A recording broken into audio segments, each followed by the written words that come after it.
everybody, welcome to Drive Thru Review 797. Today we're going to take a look at SETI, the search for extraterrestrial intelligence. Come out, I think, at Essen from CGE. And this is a 1 to 4 player kind of smorgasbord of mechanics, kind of, but I don't want to make that sound negative. So you've got some card play, some area control, some set collections, some special abilities that you can upgrade. And all of this works well together, spoiler for the review at the end, in a very interesting way thematically as well as mechanically. What you're going to be doing is sort of investigating the solar system, sending out probes, looking for signs of alien life that may have, been deposited there over the millennia, scanning the far horizon skies of the universe, trying to accumulate, radio frequencies and other kinds of data, take those back into your supercomputers, run them through your little AI machines and your quantum computing mechanisms, and scanning that data for signs of alien life. And then eventually, probably discovering 1 or probably 2 different alien species. And then, as those species get introduced, and the game mechanics will sort of switch a little bit. It'll give you some different opportunities for scoring. And there's 5 different aliens that come in this box. There might be more of the expansions later, but you always only have 2 possibly in play. And so you shuffle those up every round, and then you never know quite what you're going to get kind of midway through the game, as the game will kind of shift a little bit and give you some more scoring opportunities. So let's go down to the table. I'm not going to do exhaustive walkthrough. I will put a link to, I think it's the official how to play video from Cardboard Rhino below, and that frankly is how I learned to play the game, along with reading the rule book. But I started from the video and then went to the rules, so that'll get you there. But I'll give you kind of a brief overview of the different systems, and I'll come back and tell you what I think. Okay, so what you can see here is actually the end of a game that I played the other day. So this was a solo game, so me versus the AI, and I figured, let me just leave this up like it is.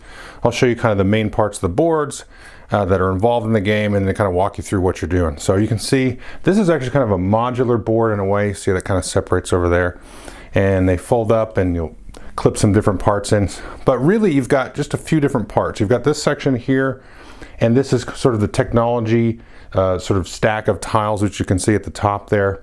This is your sort of publicity, your media sort of influence down here, which you can then, you see you have these markers here that go up and down. You can spend it to buy these technologies, and that's how you buy the technologies there. Here you have kind of the main solar system board there. We'll zoom in a little bit, and you can see we have this nice plastic sun piece.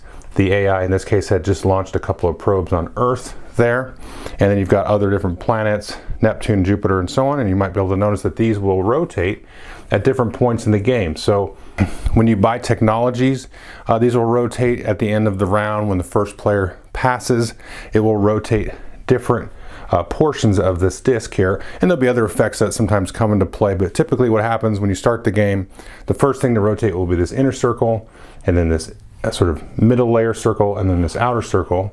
And as you can see, the outer circle will rotate all the inner circles and so on. So this inner circle here is going to rotate a lot more quickly because it's closer to the sun. And you've got other things on here. So you got the planets, you got some asteroids, you got some comets. In this case, there was sort of a very Star Trek 4 type of thing come out here. This you actually will clip in here as a puzzle piece, but this will not come in every game, only when you discover that species, the I don't know how to pronounce it, Oumuamua, okay? And so if that species is in the game, then part of their discovery process will introduce this sort of weird flying object here, which will then come with some data components, which is what I just put back in there. Those little bluish, clearish pieces are little pieces of data. Here I have some that was on my player board. If it'll focus, tough to focus on it because it's so clear. But these, you can see, kind of looks like little computerized diodes or something on there. Pretty nifty. And then at the top of this board here, you've got sort of zoomed in views of all the major planets on there, and even some of the moons there. For example, Jupiter's got, it's got more than 4 moons, but it's got a bunch of moons there that you can then land your probes on. So you can either land the probe on the planet, or in this case I landed the probe on the Callisto, which is the moon, or you can keep it in orbit. You can see you can go around in orbit like that. So that will be another way to maybe investigate alien artifacts and so on. And then we'll just zoom back out a little bit here. You can see in this game we had 2 different alien species that were discovered. Now those will start face down like so. So you can see I've got the other 3. Then once you discover them, they flip up and they've got different ways to score. You can see they've got decks of cards that will come with them. Each of the 5 alien races has decks of cards that work all differently. They're, I would say, significantly asymmetrical in how they behave. There is some kind of similarities. You can see some of our player markers there that will score us points or collect various different resources and things like that. So you're always going to be kind of doing that, but the mechanisms for doing that will shift a little bit. And then down here is your player board, and it gives you what your different actions are, which I'll show you. You also have a stack of these cards here, which are your income. So everybody will be dealt a card like this in your player color. So you'll start with 4 media influence, 4 money, 4 energy, and then 5 cards off the deck. And then you also will then take one of those 5 cards and submit it for income. So what you do is you take this, turn it over. Now every round you have 3 money, 2 energy, and 1 card that you'll be getting at the beginning of each round. And what you can do to generate income is you can take these cards and tuck them under here, and whatever this lower right icon is, you'll start getting that income. So at the beginning of the game, you'll take and choose one of those cards that you drew, tuck it under there, immediately get whatever's shown, and then in future rounds you'll get that. And so this gives us an opportunity to look at the cards. These are definitely multi-purpose cards. So first off, you can see that we can use them for income by inserting them into our income stack. You can also just play the card for whatever this symbol is in the upper left. So if I wanted to just go up 1 on the media track, I could just do that, discard the card for that. If I wanted to get a piece of data, I could get that, and so on. And then here you can actually move your probe around. So that's kind of like 1 movement. You can also always spend an energy to move a probe around. Those are kind of like free actions. So these don't actually like take up your turn, just spending these cards like that. And then of course, you have kind of the main area of the card. You can see most cards cost money to play, and you'll play it and do what it says, or play it and keep it in front of you. So you can see some examples of that here. So for example, let's look at this one here. So this is just one that you would play. So I would spend 2 money, I'd get 1 movement, and then I would scan in a sector where one of your probes is at and discard the card. Whereas this one has kind of a gray box. This one actually costs 0 money. So I just take an action, that would be my main action to play that. And then I'd say when you visit Venus, you would get a media, and when you visit Jupiter, you would get a data. And if he has these little circles like that, you'll just mark them as you do them so you can remember that you did them, because maybe you do it on 2 different turns. When you fill these up, then you'll put this in a kind of a completed mission pile. Or like this one here, you will pay $1 and then you'll scan Vega, which is one of the constellations, you know, out in outer space, and then you'll put it face down because this is an in-game bonus. So you can see you get 3 points for sort of each victory at a location with this icon. So there's different icons like that, or here there's another mission. So you'd pay for it, get 2 media, and then, okay, once you have a probe on an asteroid adjacent to Earth, then you would complete that mission and get the bonus, and that would go in your completed mission pile. Because sometimes there will be bonuses for having completed missions. And here's another endgame bonus. So that's kind of how the cards work. The other piece of the card is this upper right point. And you see that looks like that Vega symbol, right? That we had on one of the previous cards. So here's the yellow one. And these are just different sectors in space. See, there's the Vega symbol there. And you'll always have a huge deck of these cards, and then always 3 for display. So when you take a scan action, you can also discard cards, depending on what kind of technologies you have, to scan other sectors that match this symbol. So for example, you can see you have this ring here of different sectors here, different regions, like so. So if I scan over here, we've got some other regions going around, and you can see this symbol here, the red one. Then you got the yellow one there, and then we scooch back over here. You've also got that red one. So you can scan, always when you can scan from Earth. So in this case, let's zoom out.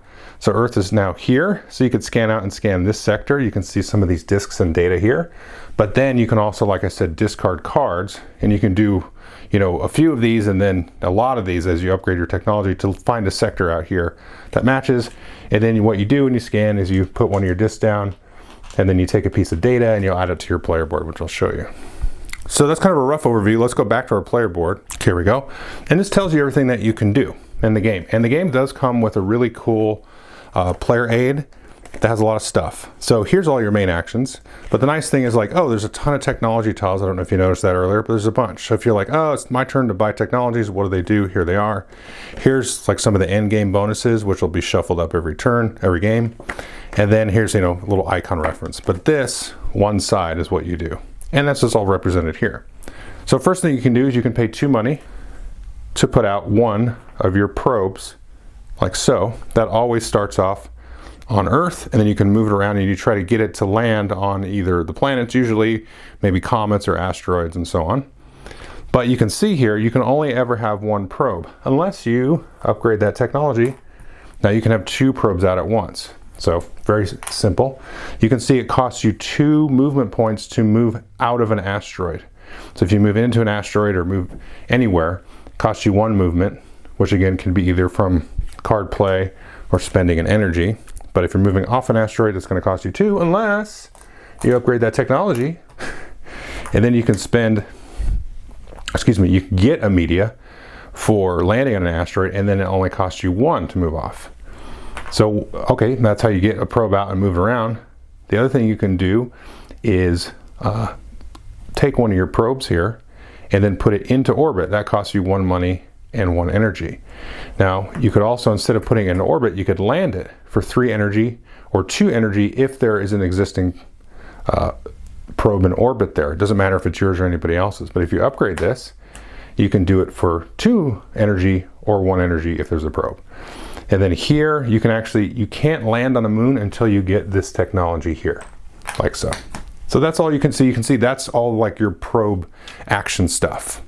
And so let's just talk about landing it. So if you land it, you're going to put it here on the planet, and the first person to do that will get 2 data and then 8 points, and then you get a yellow discovery. I'll talk about discoveries in a minute. There's 3 kinds of discoveries. So I can do that. Now anybody else coming in still gets the 8 points, still gets the yellow discovery, but because I was first, I got the data. Now once I've unlocked the moon technology, I could land there instead. And then if you go into orbit, you can see I get 3 points for the first person, and then you get some other goodies there. And you can have as many as you want there in orbit. So you want to be landing probes on these planets and on the moons. The moon's obviously a little bit late game. They give you a lot of points sometimes. So that's kind of a good little end game bonus thing. Now we'll take a look at the scan action. So if you want to scan, it costs you 1 money and 2 energy. And at the beginning, we'll take these off here. You can scan where Earth is, like I showed you, and then discard a card from that row to scan in a sector that equals that. Or if you can upgrade the technology here, this is a little bit subtle, but you can scan Earth, but you can do Earth and the 2 adjacent sectors. So you get a kind of a wider, band there. And then here, if I get this technology, I can pay a media and scan also from Mercury. So if I had this kind of layout, I'd get 3 scans. 1 at Earth, 1 a card that I discarded, and 1 from Mercury. If I did this one, if I upgraded this, I could do a card from my hand. And then finally this last one here, when I scan, I can pay an energy and build a probe. So instead of 2 money, it costs 1 energy. Or if I didn't do that, then I could move one of my probes for free for 1 movement. So let's just take a little bit of a closer look at scanning. So you can see we always get to scan from Earth. And so we just draw out from here, and then we will put one of our discs in our color here, replacing that. So we've scanned that, we've collected that data, we get credit for that data, and this data will come back to our player board, and I'll show you what we do with it. So as these fill up, a couple things will happen. Now the second person in here always gets 2 bonus points, and then when you fill it up, you're going to see who has the most. And then whoever has the most, usually, is going to move one of your pieces up here to the top, and they'll get a little bit of a bonus. Typically what that is, which you can't see, is going to be one of these, which is this sort of pinkish reddish discovery. Now remember, by landing on the planets, we get the yellow discovery. Here's where we get the second discovery, which is this pink red color. And then sometimes you get bonus points or extra data or media and that kind of thing. And so you want to leave your disc there because you get bonuses at the end of the game for having the most victories. Because once we've scored this, we'll take all of these out. If there's a second place player, they'll leave behind one of their discs there, and then we'll refill this back up with data like so. And so it could be scored again and scanned again because, you know, it's a big sky, right? You can keep scanning it. Everybody that had a disc there gets 1 media for being present. It's just, if you have a disc, you get a media, and then that's kind of like a consolation prize. But that's what scanning is there. So before we talk about our computer here, you can see this is where our data goes. We're going to talk about our 2 other actions. One I've already talked about is you should just pay money and play a card. That's the main action. The other one is you spend the 6 media and then you buy technology. So let's talk about that real quick. So as you gain media, you're going to go up here. Everybody starts at 4. Once you get to 6 or more, then you can spend 6 media and then you can buy technology. Again, you're going to rotate the orbit of the board. You can also spend media just to draw a card. So it's 3 media, or 3 publicity. I keep calling it media, but it's 3 publicity. If you just want to draw a card for a free action, you can also do that. But typically you want to save that for buying technologies, which is, if we scan up here, you've got a whole bunch. Now they're always the same. There's always a bunch of them in the stack here. You can never buy more than 1, so you just need 1 per player. So if I wanted to upgrade it to this, and then I can now have 2 probes out at once, then I'll take this, and typically at the beginning of the game there's a little 2-point marker on the top of each stack, like that. And the first person basically to buy that technology gets 2 points. So you'll take that, flip it over. All these technologies have a bonus. This is hidden, you don't know what this is. Some of them have a consistent one. So like all the orange ones, or no, all of these ones, not all the orange ones, all of these technologies that allow you a bonus actually give you a chance to build a free probe. So that's cool. So some of that is consistent, but a lot of times it's like random extra goodies. So you'll buy that, maybe get your free extra 2 points there, and then you'll get the technology. So that's the buying technology action. And then here we have our computer. So let's take some of this data that we would have collected here. As you collect data from cards or scanning, you'll just put it here. And then at any time, it's like a free action, you can just start to put your data out here. So when you cover spaces, you'll get little bonuses. You get the publicity there, we get this here, we can put a data there, which allows us to then, remember, get an income card. And the technologies that you can buy, you can put these wherever you want. Again, when you buy them, you get a little bonus. And you put these give you extra slots. So instead of just putting, the data here in a blank spot, you actually can put it here and get 2 points. And the tops of these technologies are always 2 points, and then the bottoms have extra resources. Now you don't have to fill in the bottom ones, but you have to fill in the top one first before you fill in the bottom. So if I had 2 more data come across here, I can say, oh, let's do that, get an extra energy, and then do that. And then now my computer is full, so I can run my computer as an action for spending 1 energy. When I do that, I'll clear all of the data off of my computer, except any that might be in my pool, and you have a max of 6 that you can store here. You'll clear this off, and then you can see this is where we get our 3rd discovery, which is the blue one. So let's talk about the discoveries. Remember, at the beginning of the game, this little tile here is going to be face down, and there's not going to be any of these markers on those spaces. Okay, so you've got the blue, the yellow, and the pink. So remember, the blue, we run our computer scan. We do that, we can choose either alien to actually scan or discover. So we can mark that. In this case, we get 3 points and a publicity, and we get that for all of these. So whatever you do, so whether you run the computer, you land on a planet, or you succeed and win a scan in a sector, you'll mark that. Once all 3 of these have been marked, then you flip that over and you figure out what it is. The game comes with little rule sheets for all 5 of them. You can see in the different colors there.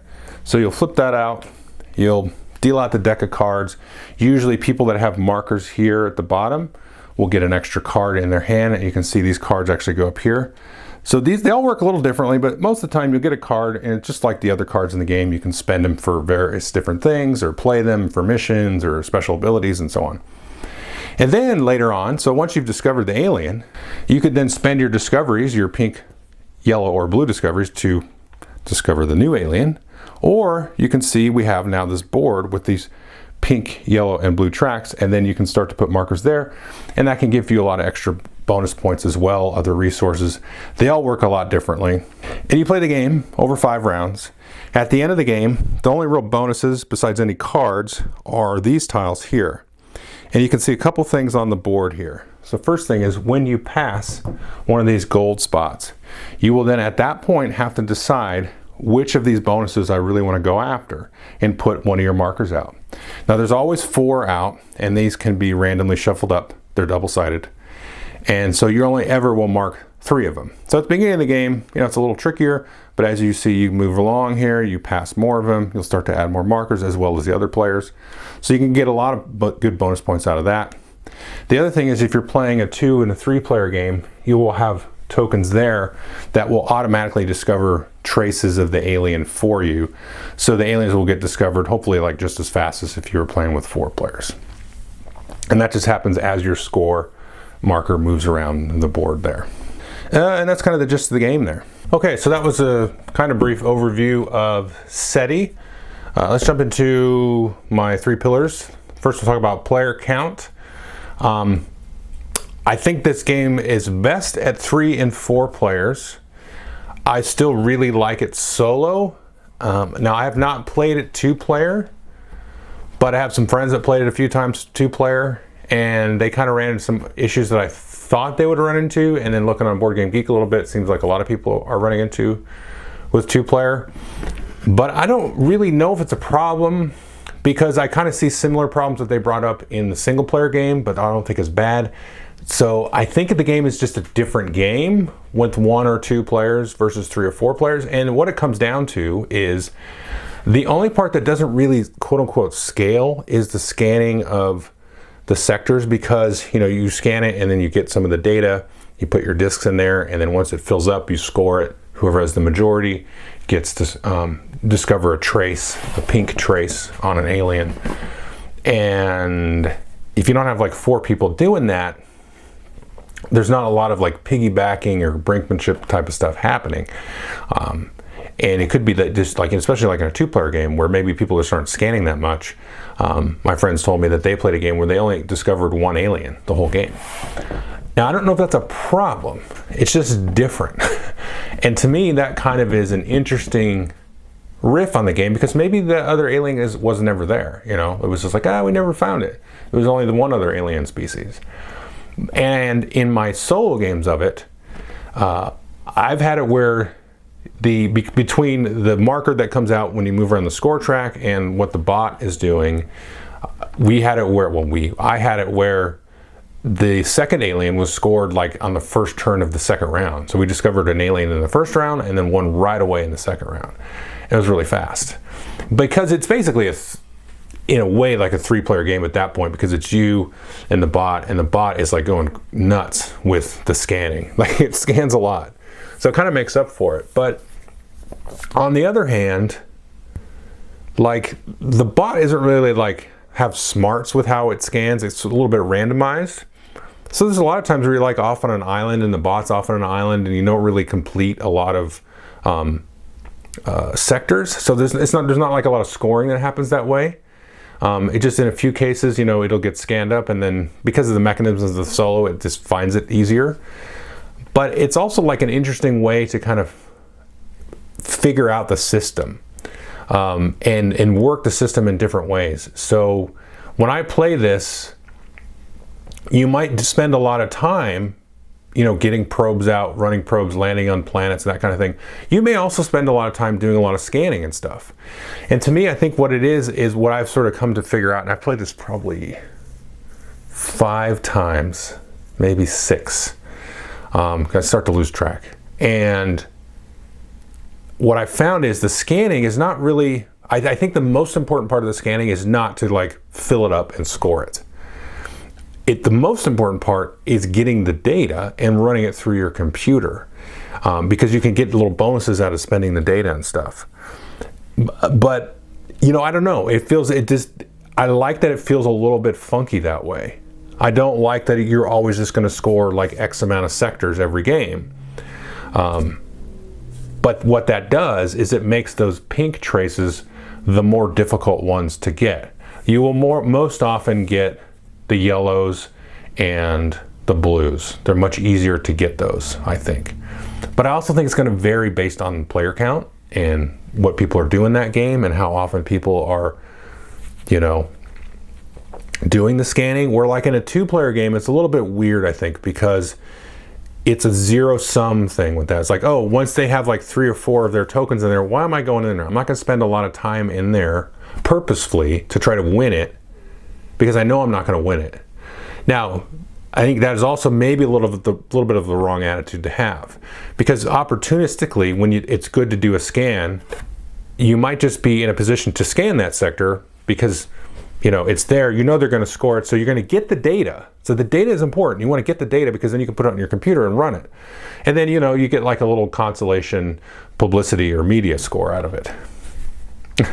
So I don't have a problem with it because I have a blast playing it. So anyway, that's my little riff about player count, because I understand it's a little bit weird 2-player, but for me, not played a 2-player, I understand the concern. I feel a little bit of that in the solo game, but I really liked it 3 and 4, and I really like it solo. The solo works very well. I think the bot works cool. It's got this cool like objective system, which I didn't show you, which is really neat. It's got 5 levels of it. I've only beaten the first 2 levels so far.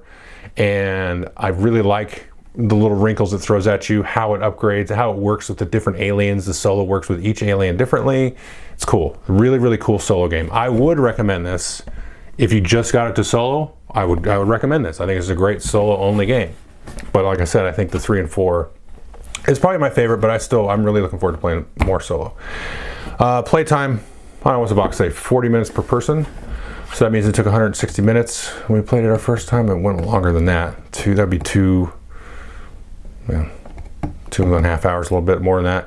I think your first plays are going to go long. I remember my first play of this, it was noticeably long, probably 3.5 hours or so. The playtime does come down really quickly, though. It's just a lot to really take in.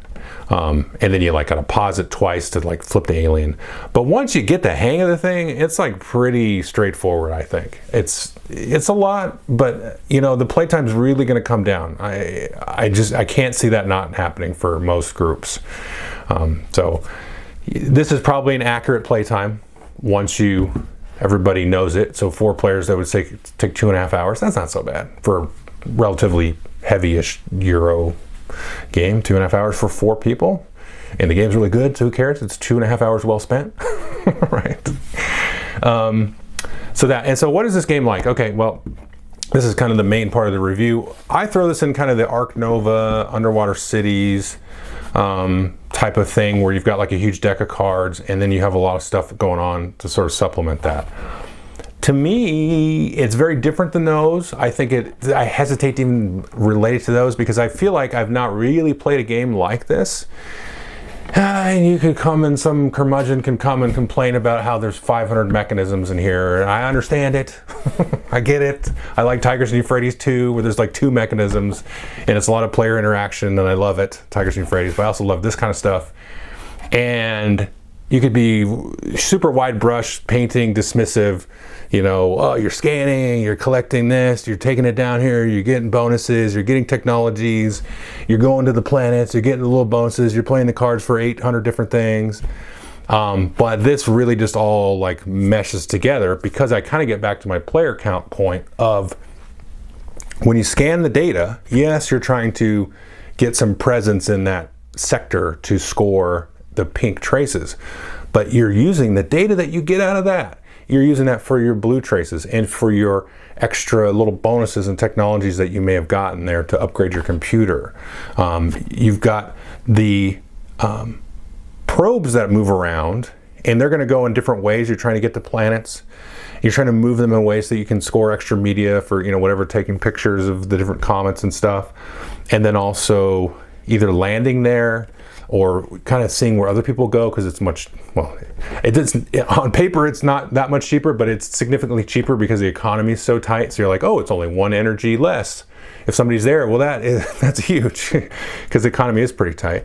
So you're kind of seeing where people are doing with their probes, which is why I like the 3 and 4 player, because you're like, okay, they're doing this with the probes, they're doing this with the scanning, they're doing this and this, I want to piggyback here and there. So that interaction you miss out on. But that kind of stuff is really cool, because then once you get those different aliens involved, and so all of the systems all kind of circle back in on each other, because I'm trying to get the scans, I'm trying to land, I'm trying to do these things.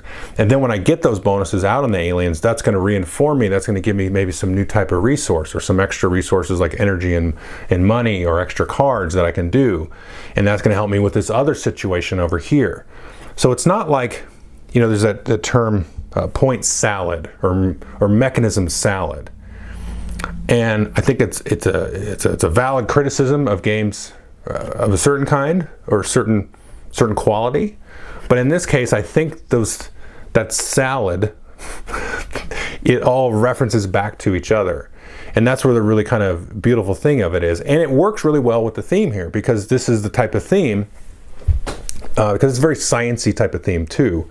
I think it's more fun because it's, you know, aliens, and the aliens that you discover are very science fiction, whereas I think some of the basic mechanics and stuff is very science-esque.